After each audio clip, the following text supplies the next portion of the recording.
Final NFL mock draft. I have it from here. I think we kind of have an idea what some teams are going to take.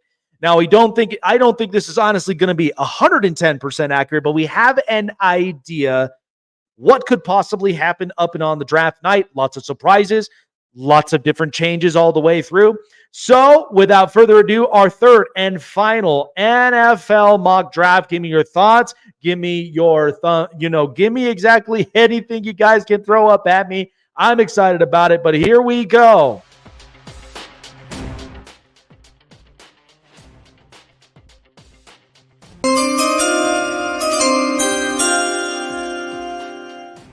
As you already know right now, I still have the Chicago Bears taking Caleb Williams. There's no question. I don't see them potentially moving off of that pick at all. Like I said, he's a game changer. He's a game player. And honestly, I think the Bears have moved in the right direction, fixing up on offense. They've got defense. It'll be interesting to see exactly how the night really kind of plays out. But I got Caleb at number 1.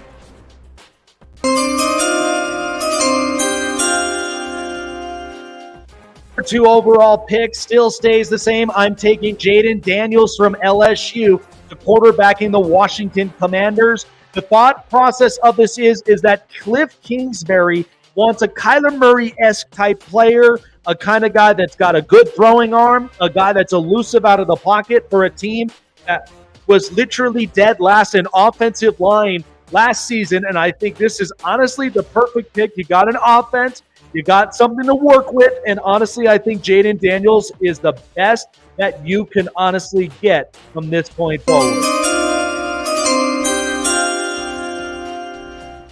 Number 3 pick up in the draft, and I do believe this is a possibility for the New England Patriots. I don't see them moving out. I see them taking Drake May from North Carolina because in the end, offenses, you could go and address those later up onto the rounds. But what you cannot address, which is very hard to do, is finding your franchise quarterback late. I think you go and you get your potential franchise quarterback, which they do have a decent offensive line. Left tackle is the need, and I think this is exactly what the Patriots will need. They need somebody to match up well against Tua and the Dolphins, against Josh Allen and the Bills, and Aaron Rodgers and the Jets. And I think, honestly, Drake May, you get him there, gives the Patriots a little bit of a viable reason to be competitive.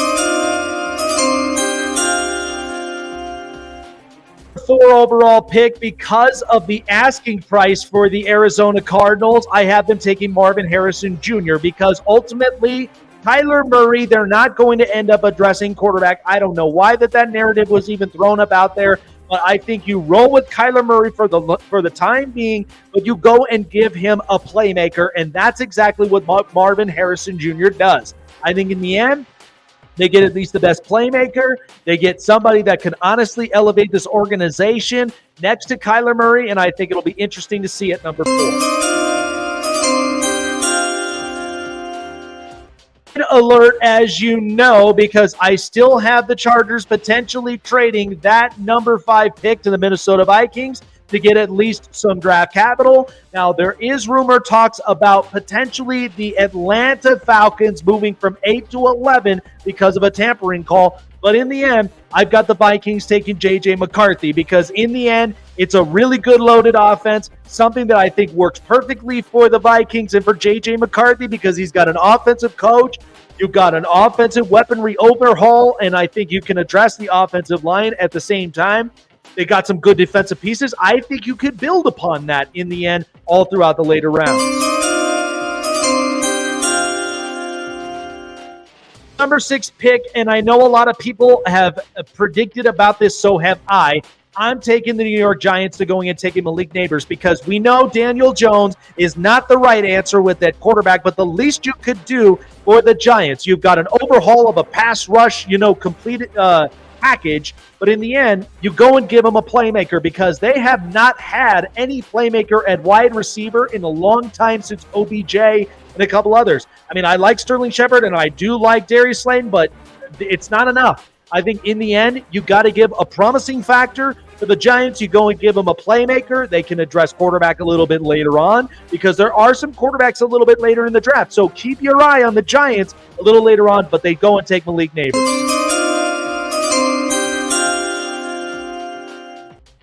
And, of course, the obvious pick for the Tennessee Titans is addressing that tackle position. They go and get Joe Alt because if you want Will Levis to work, you need to buy him time in the pocket, and I think that is what they do. They got Peter Skoronski last year addressing the one side of the tackle position. Now they're going to focus on the other, and then at that point, you could go get interior guards. They ended up paying for at least a couple of them. So it'll be interesting to see what the Titans do, but they do have an offense. It's decent. I don't know if it's one that could basically trounce the Texans or maybe trounce the Jaguars. I mean, they could probably go back and forth, but I think could be very interesting in the South this up-and-coming season. I got them taking Joe Alt.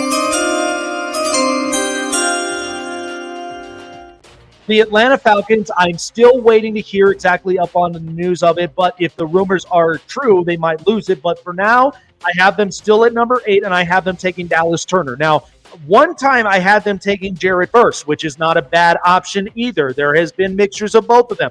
But, it's clear that the Falcons needed to end up addressing that edge rushing position because there are some guys that are kind of getting up there in age, but you need somebody that's younger, that's faster, that's powerful, and a guy that I think could really boost up what they fixed last season, and that was the defensive side of the ball, getting Jesse Bates and getting a couple of other really good players and still having A.J. Terrell. I have them taking Dallas Turner at 8.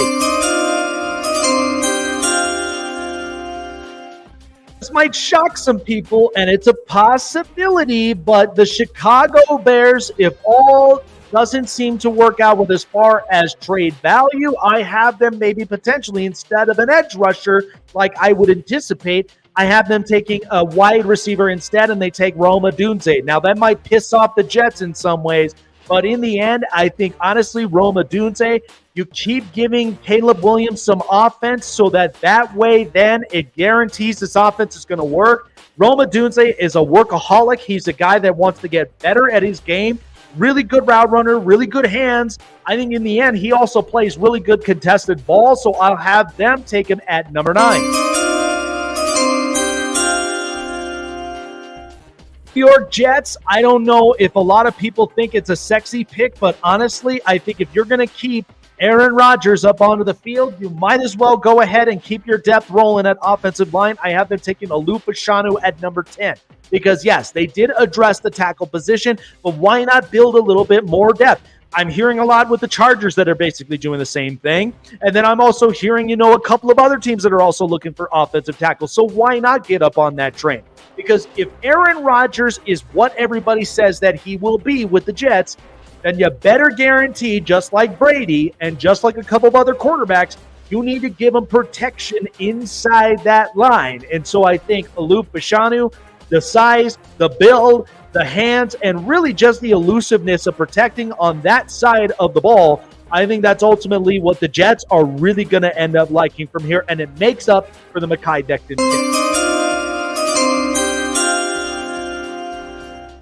Chargers initially ended up moving from 5 to 11. I think they go and they take the best player, collegiate, all-around player, Brock Bowers at number 11 as their tight end out of Georgia, because the one thing they need is they need an elite player, and they've said it before with Joe Ortiz. They said, as long as the price is right and we can afford that with the number 5 pick, we could come to that agreement, because they felt like that their pick is the number 1 overall pick outside of quarterback, and I think they're right.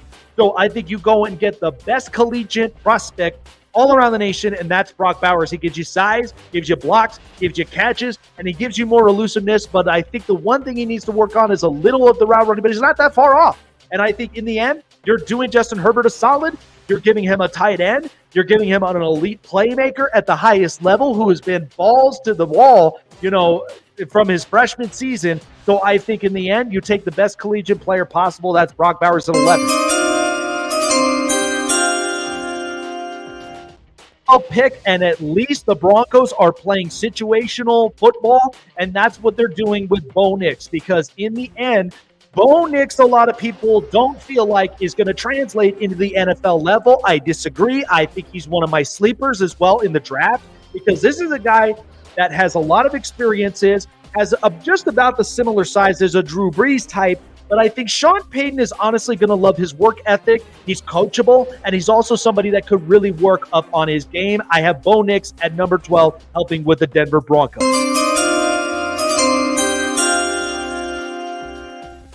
Alert, and this is interesting for some people, but I do have the Las Vegas Raiders trading with the Seattle Seahawks. And the Seahawks, this will be interesting, but it's also not crazy. I think they go and they take an edge rusher in this one to pair up with Achino Osu, get a little bit more defense up on there because that's what Mike McDonald loves. And I think they go and get Jared Verse from Florida State. He just a little along the lines with Dallas Turner. He provides a little bit more elusiveness.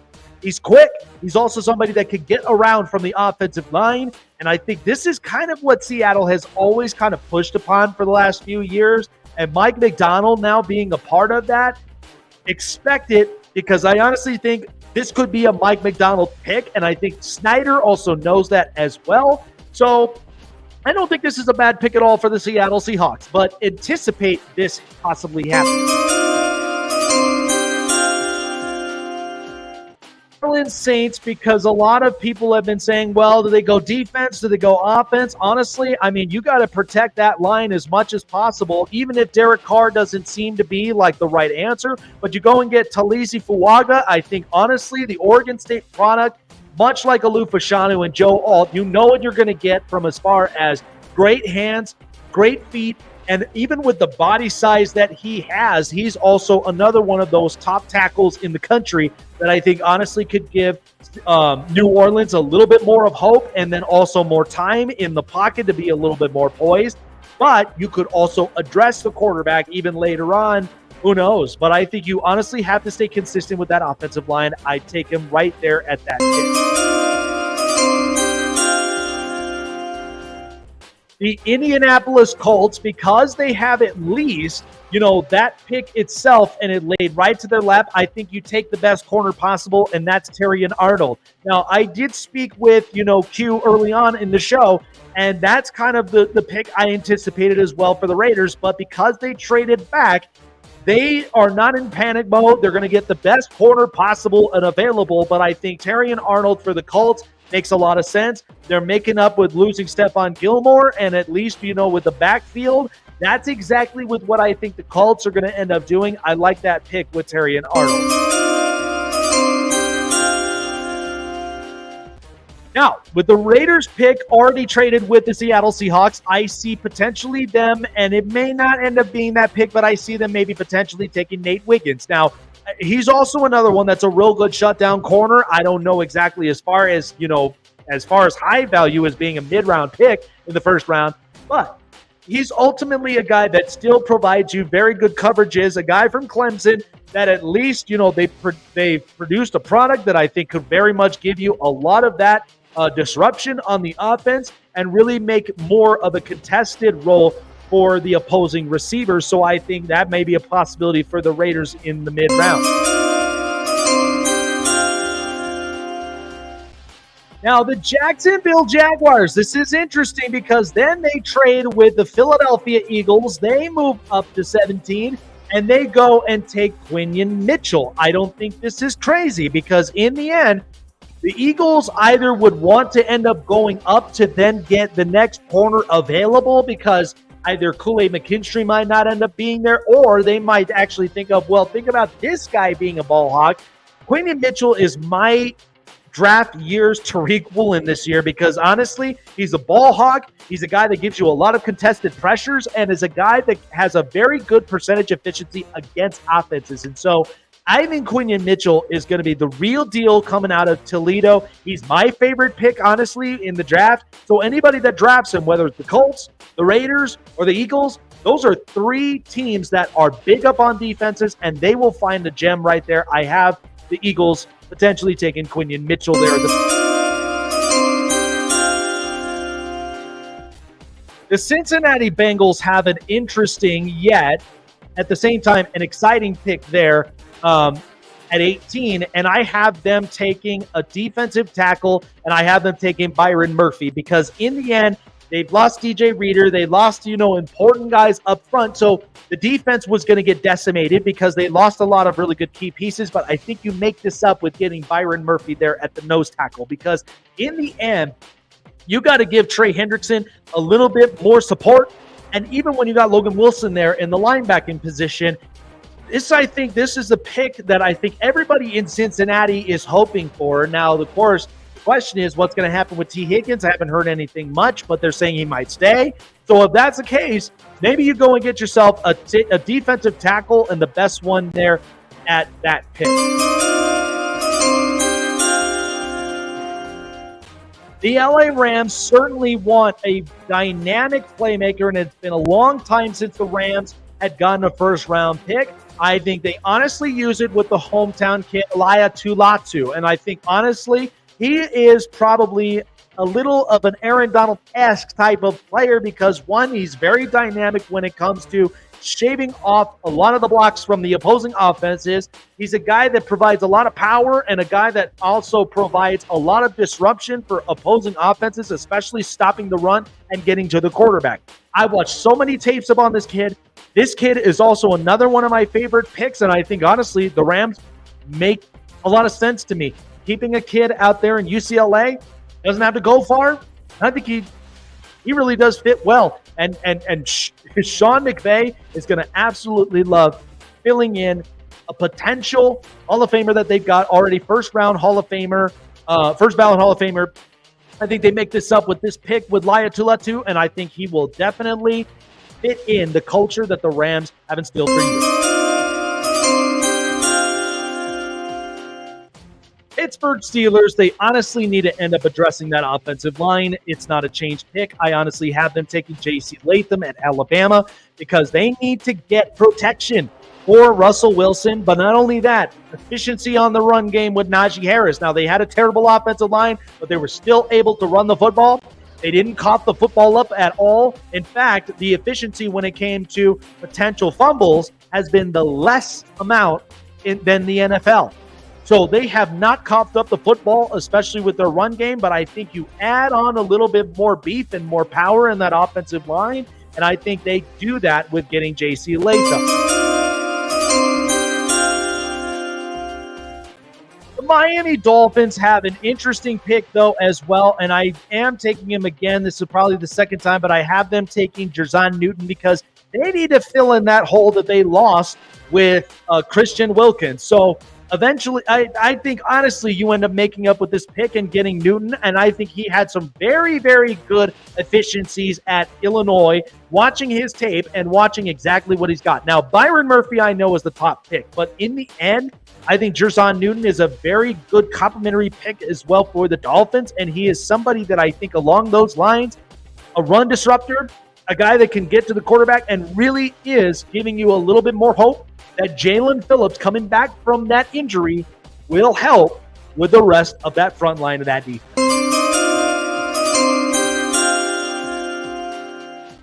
The Jacksonville Jaguars, they ended up moving back up on the pick, and honestly, I would not be surprised if this is the answer for them, but I think they go with Brian Thomas II. I had them taking Keon Coleman a couple times, but I think this is interesting because in the end, you can't never say never on offense because in the end, you're trying to beat Houston, you're trying to beat the Colts, and you're trying to beat the Titans. It was an embarrassing year for the Jacksonville Jaguars. Now, they do still have a solid O-line. They could probably address it later up onto the rounds, but I think if you go and get a receiver from this pick, I think ultimately you're doing yourself a favor, and it's also going to help out with Trevor Lawrence to give him another weapon to utilize on the field.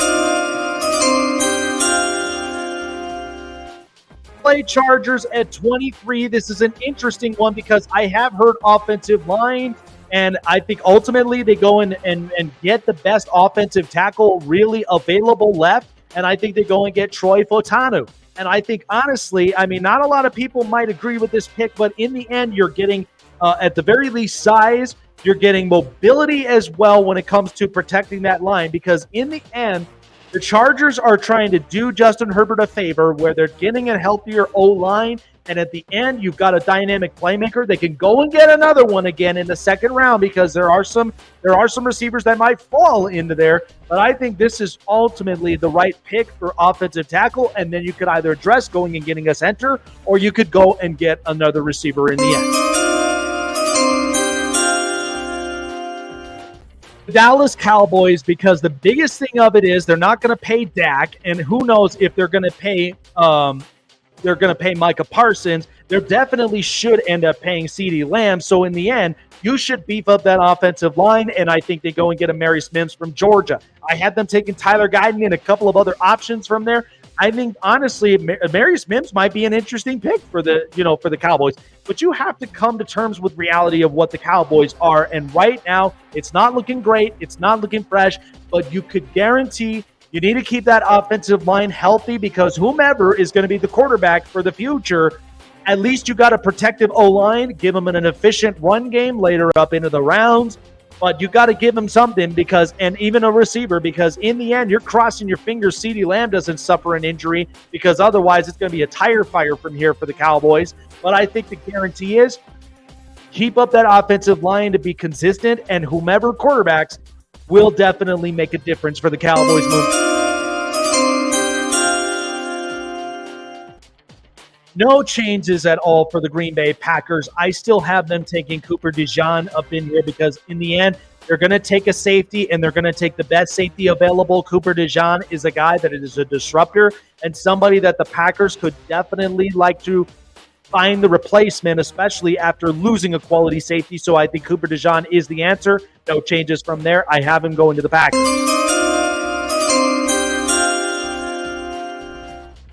The Tampa Bay Buccaneers here in this position, I think they go and they get the edge rusher after they lost a lot of their defensive pieces, and I think they go and get Chop Robinson. A real good, perfect answer for sure for the Tampa Bay Buccaneers, because they want to get younger at defense. They've established an offense. I think they can go and address a little bit more, but I think you need to get younger, you need to get faster, and you need to get stronger up on defense. And I think Chop Robinson is a really good pick for the Buccaneers if he falls to them. Arizona Cardinals at 27. As I've said, they go and get their wide receiver. Now you go and get protection for Kyler Murray, and you go and take Tyler Guyton, the offensive tackle from Oklahoma. Not a bad pick, honestly, because in the end, you're going to guarantee that there's some protection for the sides, so that Kyler Murray's not always running for his life up out there. But in the end, you're going to give him enough time up in the pocket to be poised, and at least you got a dynamic playmaking receiver that's there in the early round of number 4. Now you go and you address the offensive tackle, and the rest of it you could definitely end up addressing later on. The Buffalo Bills, of course, they're not in panic mode, but they do end up getting a wide receiver as promised, and they go and get Xavier Worthy. They go and get that quick receiver out of Texas. Now, again, I love his feet work. And I love the fact that he could run those deep ball routes, much like a Tyreek Hill-esque type player. But, of course, the hands are the question. He's got decent hands. He's got real good hands that can basically get over-the-shoulder catches. And that's something that Josh Allen, he's been throwing the deep ball too. So you got to get a replacement for Stephon Diggs. I think they could go and get another receiver for at least a little bit of a double whammy. But I think you go and get the first one, and that's ultimately what they find in Xavier Worthy. Detroit Lions, it may not end up surprising me up into this one if this was to happen, but I could see potentially them going and getting their corner replacement after they lost C.J. Gardner-Johnson and Cam Sutton. I think they go and get Kool-Aid McKinstry, because if he falls this far, I mean, a lot of people might end up thinking, well, what's wrong with him? But in the end, I mean, you've got Brian Branch there in the secondary, so I think if you add him along with a Branch, I think Kool-Aid McKinstry could definitely give you some quality outings up onto the secondary and give you much more of a quality cover at corner. Baltimore Ravens have not changed their pick at all. I still have them going with Graham Barton out of Duke in their interior guard position, because they still need to protect that interior for Lamar Jackson in the run game at all costs. And I think this is honestly the pick that feels right for the Ravens. No panic there. No change at all.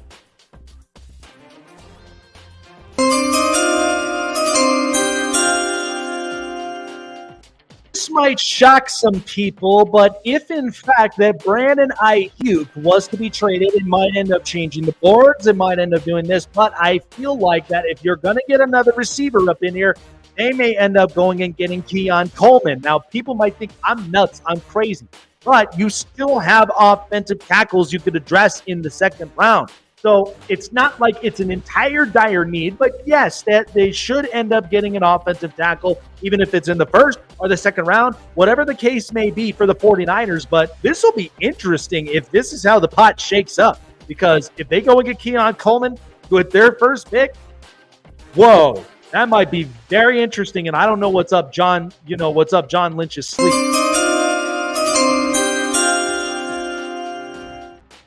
For the Super Bowl champion Kansas City Chiefs, they go and take Adonai Mitchell, the wide receiver out of Texas. They lose out up on Xavier Worthy.